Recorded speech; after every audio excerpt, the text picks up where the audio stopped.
A semente da dúvida. Você já se perguntou por que a vida é tão difícil? Por que a dor, a doença, o sofrimento, a inveja, a desconfiança e a morte fazem parte da nossa jornada?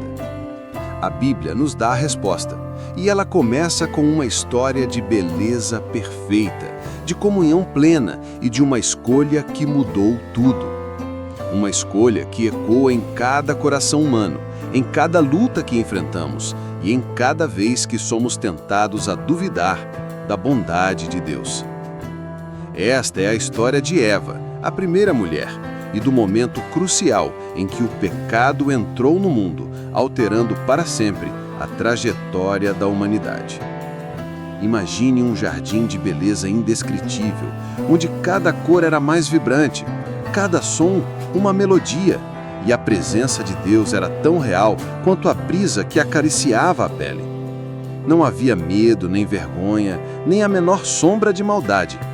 Adão e Eva viviam em perfeita harmonia, desfrutando de uma comunhão íntima e sem barreiras com seu Criador. Este era o Éden, um paraíso onde a vida era plena e a inocência total. Em Gênesis 2, a palavra de Deus nos apresenta esse cenário de perfeição. Deus criou a mulher e a deu a Adão, e eles viviam em total liberdade e abundância.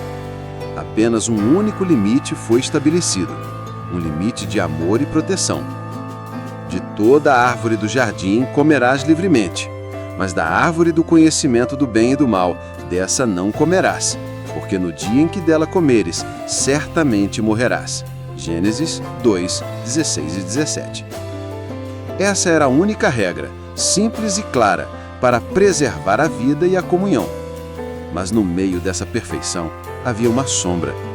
A Bíblia nos apresenta a serpente, que era mais astuta que todos os animais do campo que o Senhor Deus tinha feito. Gênesis 3:1. Ela se aproximou de Eva e, com um veneno sutil de palavras, lançou a primeira semente da dúvida, a primeira fagulha do conflito. É assim que Deus disse: não comereis de toda árvore do jardim? Gênesis 3:1. A serpente não negou a palavra de Deus de imediato. Ela distorceu, questionando o amor e a bondade do Criador, plantando uma semente de desconfiança na mente de Eva. O conflito começou no coração de Eva, um campo de batalha invisível. A serpente, com seu veneno, semeou a mentira. Certamente não morrereis, porque Deus sabe que no dia em que dele comerdes, se abrirão os vossos olhos, e sereis como Deus, sabendo o bem e o mal. Gênesis 3, 4 e 5. A tentação não era apenas o fruto em si, mas a promessa de ser como Deus, de ter conhecimento independente, de ser autossuficiente. Eva, confrontada com a mentira, viu que a árvore era boa para se comer, agradável aos olhos e desejável para dar entendimento. Gênesis 3:6. A beleza aparente do fruto, o prazer imediato e a promessa ilusória de sabedoria toldaram a clareza do mandamento de Deus.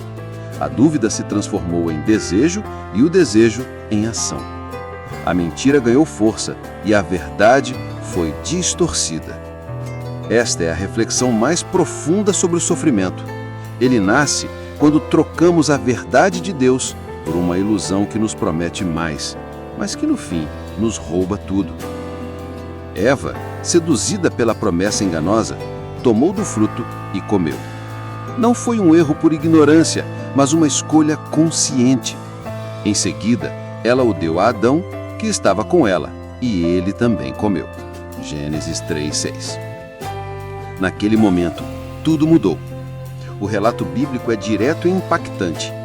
Então foram abertos os olhos de ambos e conheceram que estavam nus. Gênesis 3:7. A inocência se foi. O paraíso perfeito se tornou um lugar de vergonha e culpa. Eles se esconderam, não mais desejando a comunhão com o Deus que os amava.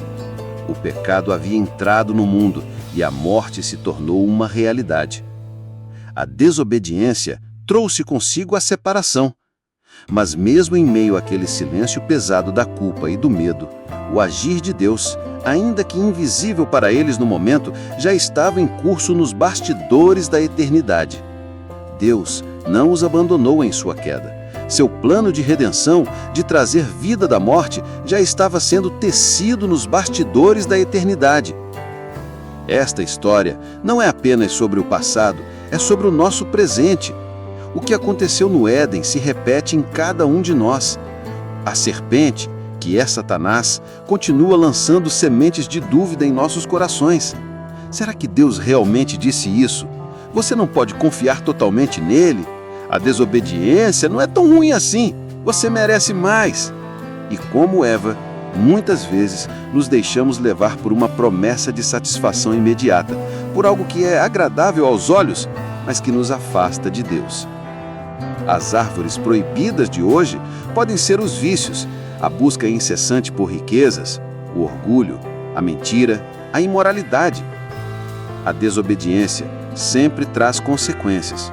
Assim como Adão e Eva experimentaram a vergonha, o medo, a dor e a separação de Deus, nossas escolhas de hoje moldam o nosso futuro e o nosso relacionamento com o Criador.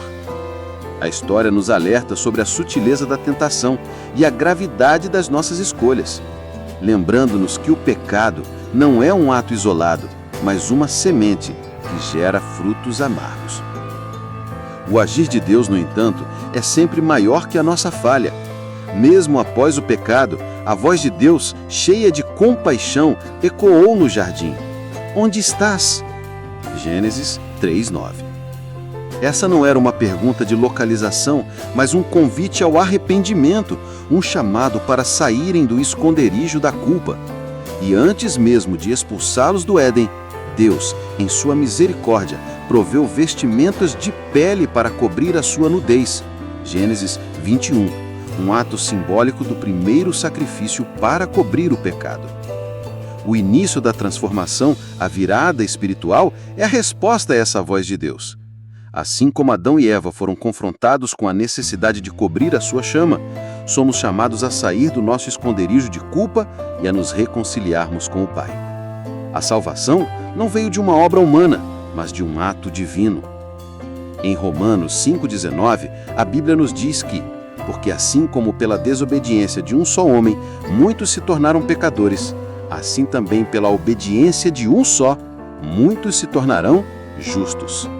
Jesus, o segundo Adão, veio para desfazer a obra do pecado. Sua obediência na cruz, seu sacrifício, nos deu a chance de sermos restaurados. A história da conversão do apóstolo Paulo, Atos 9, é um poderoso exemplo de restauração.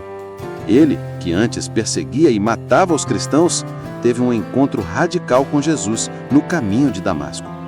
Sua vida foi transformada, ele se arrependeu, foi batizado e se tornou o maior evangelista de todos os tempos.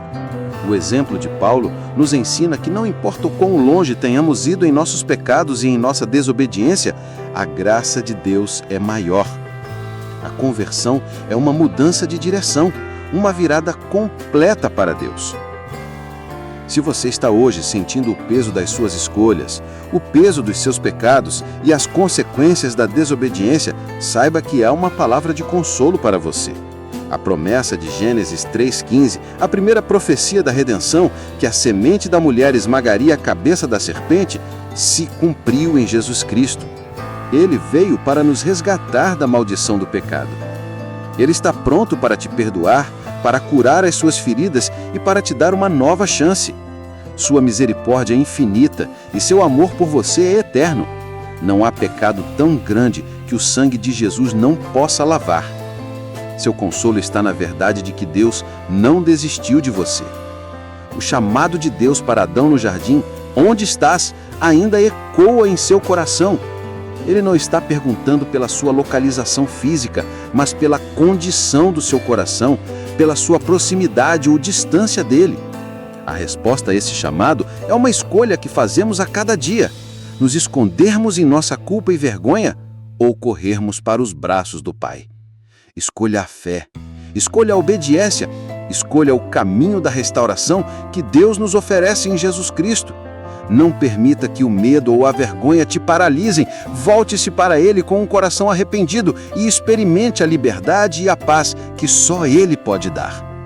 Confie na obra completa de Jesus na cruz, pois ali Ele desfez toda a condenação trazida pela desobediência. Assim como Deus declarou juízo sobre o pecado no Éden, Ele também ofereceu a promessa de redenção. A morte entrou no mundo por um homem, mas a vida eterna veio por outro. Oremos juntos com autoridade e fé. Eu declaro sobre a sua vida que toda maldição de pecado seja quebrada, em nome de Jesus. Eu declaro que toda a culpa e a vergonha se vão, que a alegria do perdão e da restauração invada seu coração. Em nome de Jesus, eu declaro a sua libertação e a sua restauração completa. Amém. A história de Eva e do pecado não é um ponto final, mas o começo de uma história de redenção. Jesus veio para desfazer a obra da serpente. Ele é o caminho, a verdade e a vida. Ele é a nossa esperança. Ele é a resposta para a dor e o sofrimento que vieram com a queda. Se você foi tocado por esta mensagem, compartilhe este vídeo com aqueles que precisam ouvir uma palavra de fé e encorajamento. Se inscreva no nosso canal e ative as notificações para não perder nenhum dos nossos vídeos. Deixe nos comentários sugestões de novas histórias que você gostaria de ver, porque juntos podemos construir uma comunidade de fé, aprendendo uns com os outros e fortalecendo os nossos corações na palavra de Deus. Que a paz e a graça do nosso Senhor Jesus Cristo estejam com você hoje e sempre. Fiquem com Deus e nos vemos no próximo vídeo.